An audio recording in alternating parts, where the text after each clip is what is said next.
Greetings, my name is Robert Groves. I'm a student at ECPI University, and I'm going to present the topic of ADHD.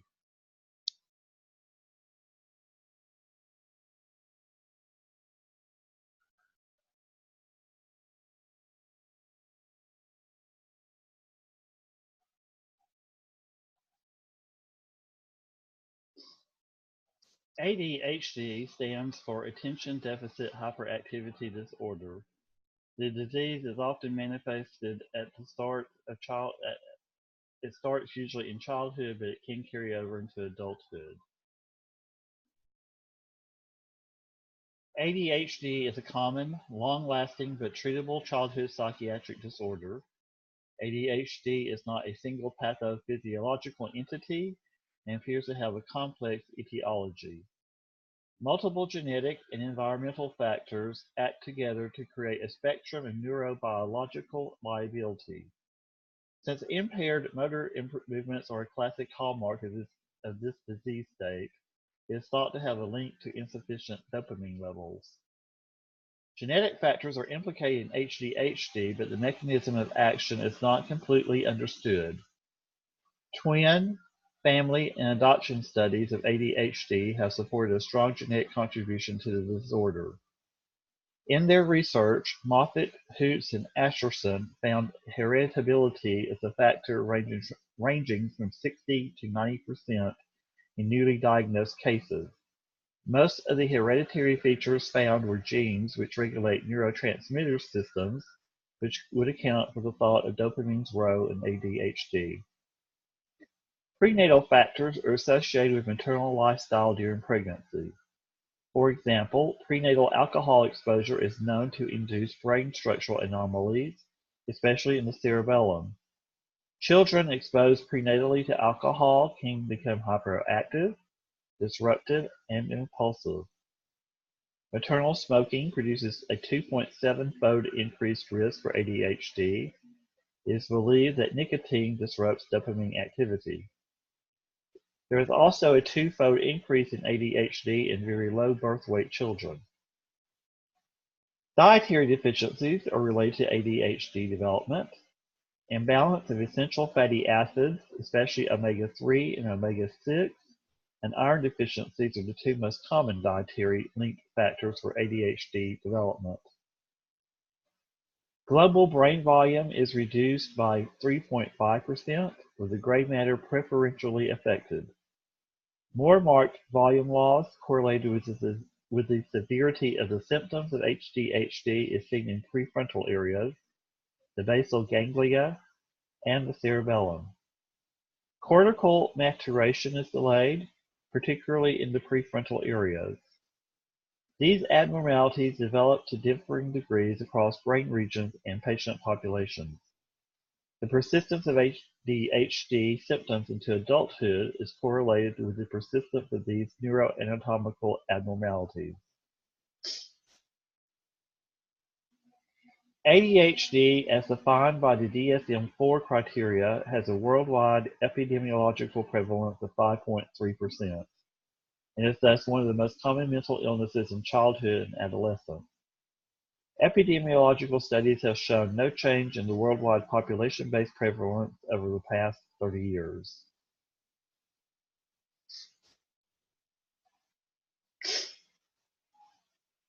ADHD does not get worse over time. ADHD manifests itself as challenges in executive function and inhibition, and in keeping and redirecting attention, which mostly has to do with how your particular brain is wired. Since your brain doesn't really finish developing until your 20s, ADHD symptoms can definitely improve as your brain continues to develop. Many patients can restructure their life to compensate for the neurological and psychological manifestations. The latest data on disease prevalence from the CDC is from 2016. Approximately 9.4% of children ages 2 to 17 years of age, or 6.1 million, have been diagnosed with ADHD. Broken down by age groups, ages 2 to 5, approximately 388,000 children, ages 6 to 11, approximately 2.4 million children, ages 12 to 17, and approximately 3.3 million children. Diagnostic criteria is based on a complex of signs and symptoms. First of all, the symptoms must be present for at least 6 months, and there are 3 core symptoms. One of 3 core symptoms must be manifested: inattentiveness, impulsivity, or motor unrest. Usually these core symptoms are present to an extent beyond what one would expect to find for the patient's age, developmental level, and intelligence. Also, to diagnose the disorder, these 3 core symptoms must occur across different environments. The criteria uses home, school, and work in order to assess how the different behaviors manifest in different social environments. Approximately 75% of persons with ADHD have an additional mental disorder, and around 60% have multiple comorbid mental disorders. Anxiety disorders, tic disorders, and oppositional defiant disorder emerge early in childhood development. Depressive disorders and severe conduct disorders often emerge later on towards the end of the elementary school years and during the transition to adolescence. From adolescence onward, such disorders are often associated with substance abuse, and over half of all adults with ADHD have clinical depression. Thus, the age-dependent development of comorbid disorders often occurs in specific sequential steps, from oppositional disorders through conduct disorders to depression. And if one reaches the stage where substance abuse and clinical depression are manifested, there's also an increase in suicidal risk. Prevention measures are classified into primary, secondary, and tertiary. For ADHD, primary prevention initiatives, programs that promote maternal health during pregnancy, such as warnings against alcohol and tobacco use, as well as initiatives to reduce environmental toxins such as lead and mercury exposure.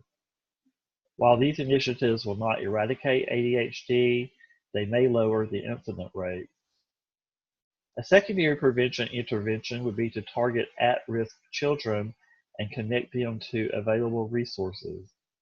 Doing a thorough screening and providing access to such early childhood programs as Head Start would be an example to consider.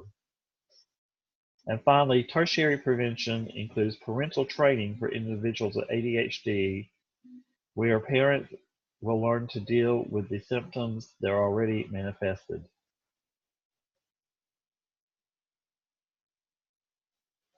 There is no cure for ADHD.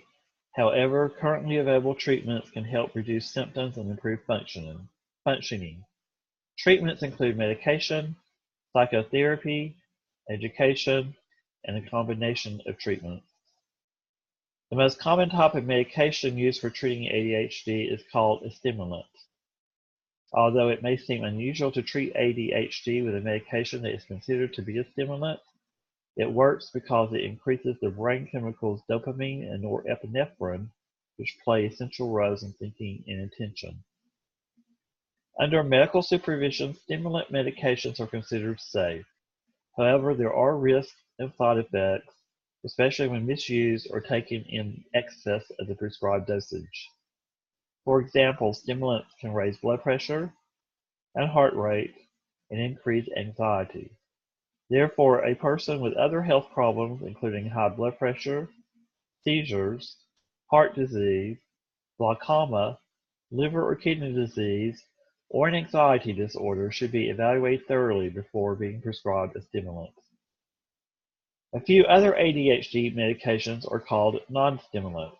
These medications take longer to start working than stimulants but can improve focus, attention, and impulsivity in a person with ADHD.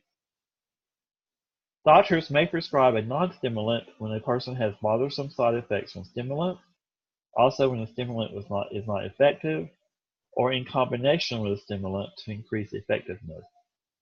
When we get to research implications in a few slides from here, we'll talk about combination therapy.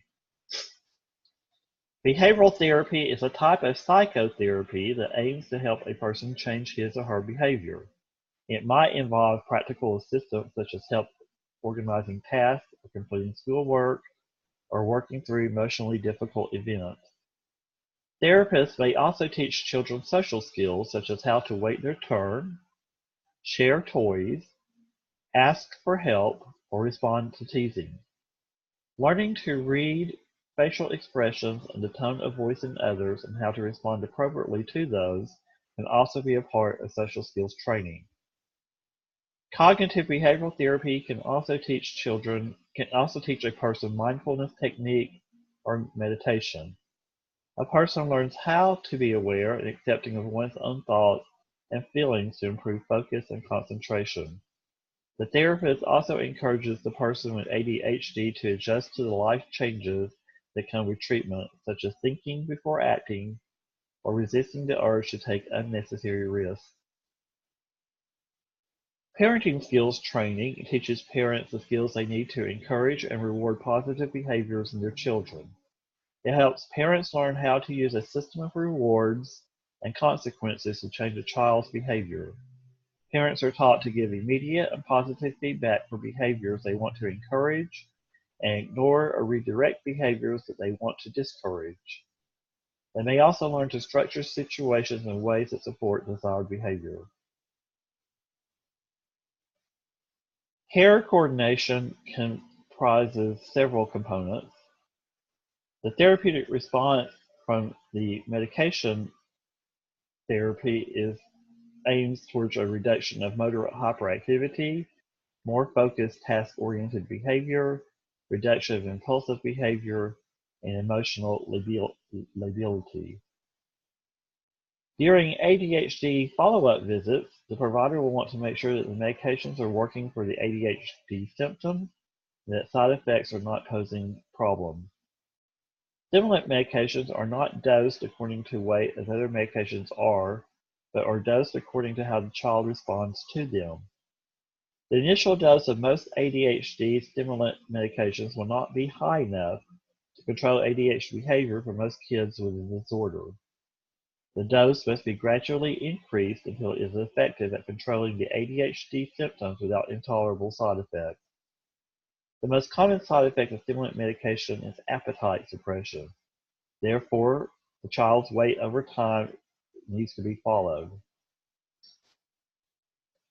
Because most stimulant medications that we give last 8 to 12 hours, a child needs to have meals that correspond to time when he or she will be hungry. For instance, give breakfast before taking the stimulant medication in the morning. In addition to eating a good supper, encourage your child to eat a fourth meal later in the evening. Have food available for these times. The stimulant medications used to treat ADHD are Class II narcotics controlled by the United States Drug Enforcement Agency. Parents and children, and adolescents particularly, need to be aware that misuse of Class II narcotics is a felony, carrying the risk of prison time.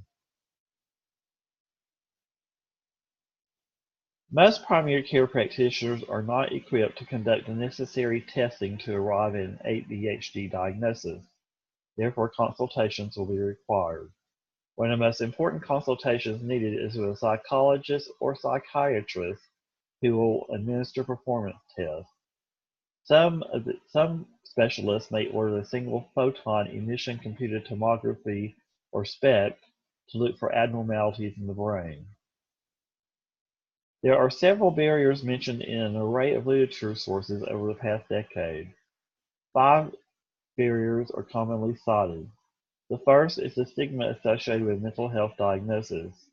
This is especially true for children and adolescents, where the most subtle differences are ripe for peers to discriminate against and/or bully. Second is the cost of care. Mental health copays are among some of the highest in the industry. Approximately 60 to 70% of non-adherence is directly related to the affordability of mental health services. The mental health system itself can be a barrier. Their access waiting times are among the highest in the industry. Having a comorbidity of depression is a barrier. Persons with both ADHD and depression are the most non-compliant with follow-up appointments due to the low energy and motivation associated with depression. Recognizing a problem exists in the first place by which to schedule an initial evaluation appointment is a barrier. Both educators and parents may not immediately recognize problems of ADHD, especially in children whose only symptom is inattentiveness. Inattentive individuals are usually quiet in social environments, and their problem may be the last recognized.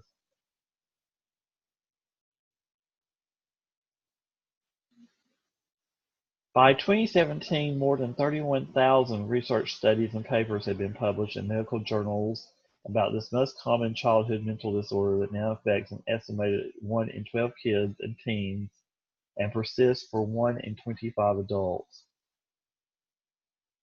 One of the areas of research is 2 ADHD medications can be better than 1. Researchers say combining stimulants like Concerta with medicines like Tinex, which acts on brain areas involved with attention control and impulsiveness, appears safe and could have long-term benefits for children and teenagers with ADHD, including those already showing improvement with one medication. Parents should be made aware that double therapy with stimulant plus Tinex could raise risk for dehydration and fainting. Fidgeting may improve memory for some with ADHD. People with ADHD often face challenges when calling on an important brain capacity called working memory. The ability to process information, such as while solving math problems or answering a science or history exam question. In 2015, research from the University of Mississippi Medical Center has found that hyperactivity and ADHD seem to help kids learn rather than hindering them. New non-drug treatments aimed at improving working memory in people with ADHD are being developed with movement as a main component. It may also help explain why some research has found kids with ADHD perform better on tests after exercising. And then there is a new web tool for providers. This program leads to better results for kids with ADHD. It is a web-based software program that lets pediatricians see and evaluate reports from parents and teachers. And when they are able to see these reports in real time, it led to bigger drops in ADHD behavior symptoms because they were able to get a better picture of what the child's daily activity was and what the response to that activity was. So this system was developed in 2016 by the Cincinnati Children's Hospital Medical Center. And they say the system was chosen by the American Academy of Pediatrics as a tryout in 2017 in a 5-state region. And the doctor's feedback on the system was that they were able to better dose the ADHD medications because they had real-time activity and reports by which to see rather than just every 3 months or 6 months follow-ups.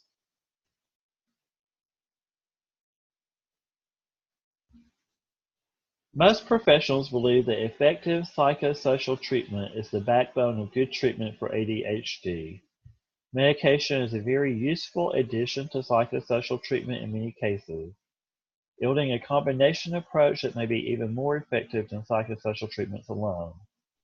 Indeed, the scientific literature on treatment for ADHD, the National Institute of Mental Health, and many professional organizations say that there are 2 treatments that have a solid base of scientific evidence for short-term effectiveness: behavioral psychosocial treatments and stimulant medication. Behavior modification is the only non-medical treatment for ADHD with a large scientific evidence base. And when both behavior therapy and stimulant medication are combined, the biggest success stories occur.